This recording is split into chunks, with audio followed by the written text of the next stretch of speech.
दोस्तों छठे सातवें नंबर पे आपने सैमसंग फ़ोन को ख़रीदने के लिए जिस चीज़ का ख्याल रखना है कि वो जो मोबाइल आप ख़रीद रहे हैं उसमें कहीं वायरसेस तो नहीं है। ये इंश्योर करने के लिए आपने इसको अपने मोबाइल को वाईफाई से कनेक्ट कर लेना है।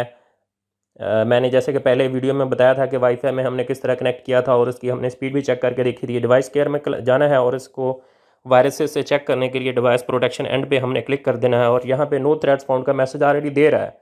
हालांकि हमें की ज़रूरत नहीं है, ये सिर्फ आपको बताने के लिए और समझाने के लिए कि हम वायरसेस से अपने कंप्यूटर को, अपने या मोबाइल को किस तरह बचा सकते हैं। मैकैफ़े और सैमसंग जो है दोनों की पार्टनरशिप से ये चीज़ जो है मुमकिन हो सकी है। हम यहाँ पे नीचे आ भी रहा है पावर्ड बाय मैकैफ़े।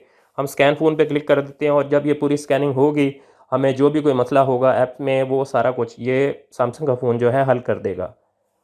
तो वीडियो को लाइक ज़रूर कीजिएगा, शेयर कीजिएगा, ज़्यादा से ज़्यादा जितना हो सके दोस्तों को बताएं। चैनल को ज़रूर मुझे सब्सक्राइबर चाहिए कम से कम, और ज़्यादा से ज़्यादा 1000 सब्सक्राइबर आप मुझे ला के देंगे और मैं इस तरह की वीडियो आपके लिए लाता रहूँगा।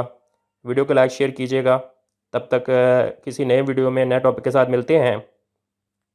अल्लाह हाफिज़।